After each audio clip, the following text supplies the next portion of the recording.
Hi, welcome to our new releases show, September edition.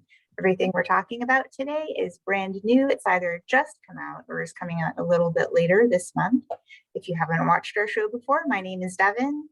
And I'm Joy, and we are both librarians at the Worcester Public Library. It's all true. So since these books are brand new, there are records for the print versions in the catalog. They might not be in Overdrive or Libby yet if you prefer ebooks or downloadable audio, but just keep your eyes peeled because we try to feature books that are well reviewed, and we anticipate they'll be online as well soon. So now I'm going to switch screens so you can see the books we have lined up for you today. As usual, I'll be covering the fiction and Joy will do the nonfiction. Okay, so for my first book, I chose Never Saw Me Coming by Vera Kurian. This book came out on September 7th. It's being called bloodthirsty, and it's recommended for fans of Gone Girl, Jeff Lindsay's Dexter series, and Patricia Highsmith's Tom Ripley books. In this book, Chloe is a freshman, a legging-wearing hot girl next door, who also happens to be a psychopath. She spends her time on yoga lattes, frat parties, and plotting to kill Will Bachman, a friend who wronged her when she was just 12 years old. Chloe is one of 7 students at her college who are part of a clinical study of psychopaths, students like herself who lack empathy and can't comprehend emotions. The study requires them to wear smartwatches that track their moods and movements. When one of the students in the study is found murdered, a game of cat and mouse begins, and Chloe goes from hunter to prey. Despite being a psychopath, reviewers say that Chloe is vicariously fun to read about. And because this story has multiple characters that lie and manipulate, detecting the central killer is more challenging. Coincidentally, the author, Vera Kurian, is also a psychologist. Author Robin Wasserman called this book a powerful puzzle of a murder mystery, as impossible to solve as it is to put down. What starts as a delicious thriller becomes a fascinating investigation of amorality, vengeance, and redemption. I think this is a really interesting perspective, and I do like thrillers, so I think this is going to be a good one. Here's one from Joy. Well, I agree, but it does beg the question, how big is that college? If it supports 7 psychopaths, identified psychopaths, because I want to warn my granddaughter not to apply to that particular college when the time comes. Just saying. Good point. Well, my first choice for this month is Beautiful Country, a memoir by Qian Julie Wang. In Chinese, the word for America, Meiguo, translates directly to beautiful country. Yet when 7-year-old Qian arrived in New York in 1994, full of hope and curiosity, she was so overwhelmed by crushing fear and persistent scarcity. In China, her parents had been professors, and the trauma that they experienced during Mao's Cultural Revolution fueled their determination to find a better life. As illegal immigrants in New York, however, their credentials as educators were meaningless, and Qian found herself working in sweatshops alongside her mother before she started school at the age of 7. The family's illegal status blighted every aspect of their lives. Her parents fought constantly, and the family was plagued by hunger and ill health. Shunned by her classmates, Qian sought refuge in, guess where? The local public library, and eventually became an outstanding student. Now, in incandescent prose and with immense skill, Qian, who is now a civil rights attorney, documents exactly what it was like to live undocumented in the shadows of a great American city. Kirkus, PW, and Bookpage all gave Beautiful Country starred reviews. Kirkus calls it a powerful testament to love, grit, and hope, and a critical addition to the literature on immigration. while PW maintains that this remarkable memoir should be considered a modern classic. Shout out to all the people who've used libraries to achieve their goals. And there are a lot of them. The list is really long. All right, so here's my next book. The House of Ashes by Stuart Neville. This one also came out on the 7th. In the past, Stuart Neville has been an Edgar Award finalist and a nominee for the Dagger Award. This newest book of his is recommended for fans of Gillian Flynn and Tana French. Sarah's husband has uprooted them from England and moved them to his native Northern Ireland for a fresh start after her nervous breakdown.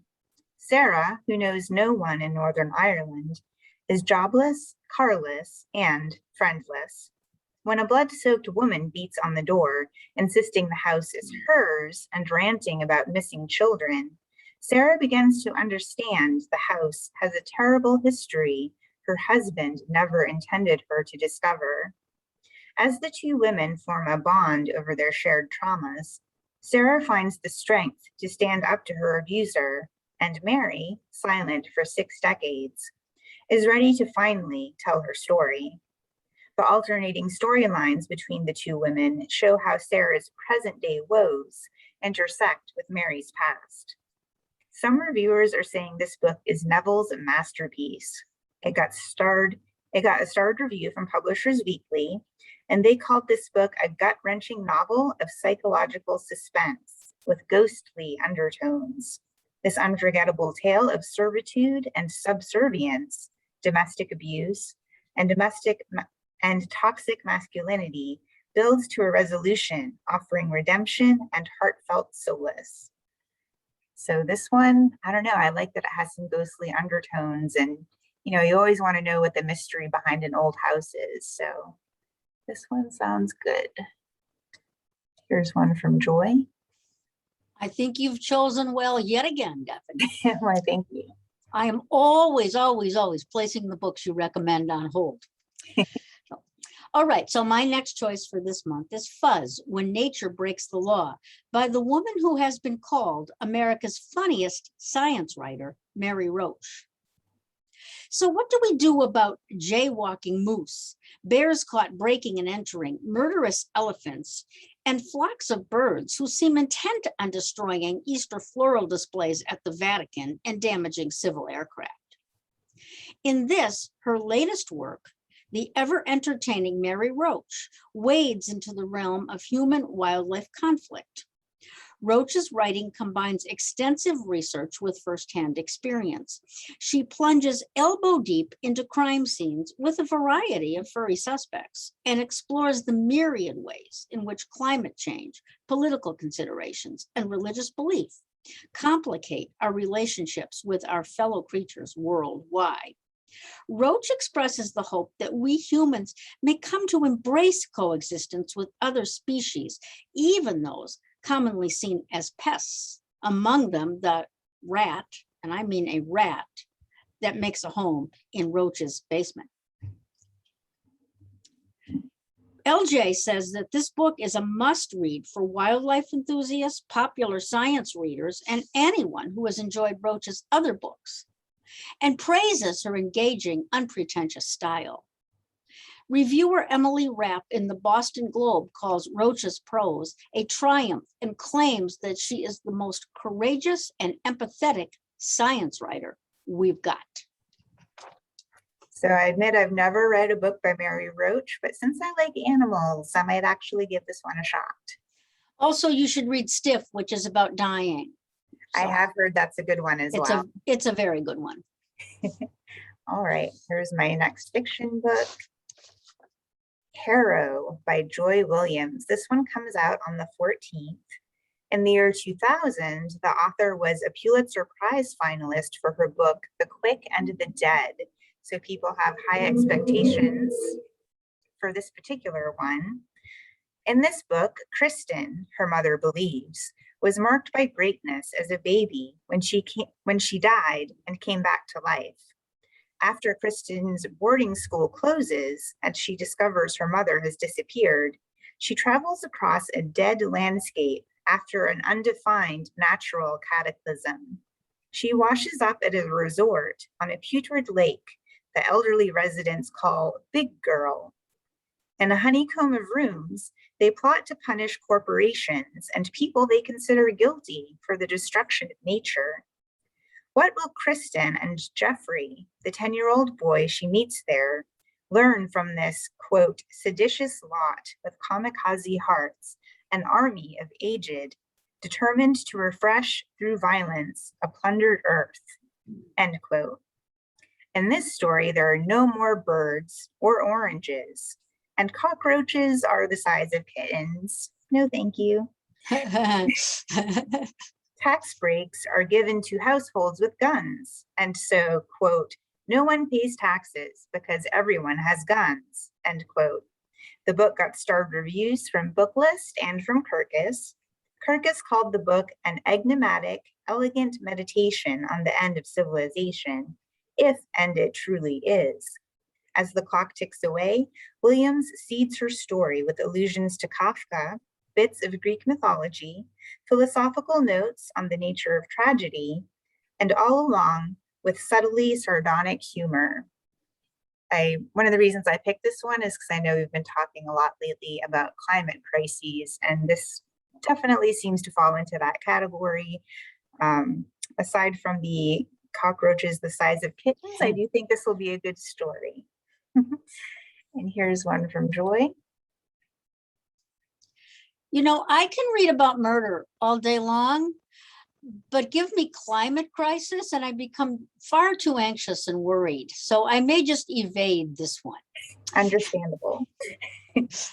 So my final choice for this month is Conquering the Pacific, An Unknown Mariner, and the Final Great Voyage of the Age of Discovery by Andres Resendez. It began with a secret mission, no expenses spared. In the year 1564, Spain, plotting to break Portugal's monopoly on trade with the fabled Orient, assembled a fleet that set out from a hidden Mexican port with orders to cross the Pacific and then, critically, attempt the never before accomplished return, the Vuelta. 4 ships carrying a multinational crew set sail, the smallest piloted by Lope Martin, a mulatto who had achieved the highest rank available to a biracial commoner in his day. Martin's ship soon became separated from the others and thus began a rip-roaring adventure of epic proportions, featuring hunger, mutiny, multiple close calls, less than friendly encounters with Pacific Islanders, and eventual triumph. But instead of glory that he no doubt expected, Martin was rewarded with a death sentence. Spoiler alert, white guys win again. Spoiler alert, our hero, who is nothing if not resilient, escapes that fate. Conquering the Pacific is enlivened by lucid explanations of navigational techniques, larger-than-life characters, and colorful anecdotes. The reviewer for LJ praises the author's inspired scholarship and says that this vivid tale is bound to draw in all history lovers. Finally, both Booklist and PW gave Conquering the Pacific starred reviews. So I'm not one for nonfiction, but I do enjoy a good sea adventure. So who knows, I might pick this one up. I'd be so happy if you picked up one of mine for once. All right, that brings us to the end of our show for today. Don't forget that if you enjoy our show, to share it with friends who are always looking for book reviews. Give us some likes and loves down below. Otherwise, thanks so much for watching. And see you later, fellow readers.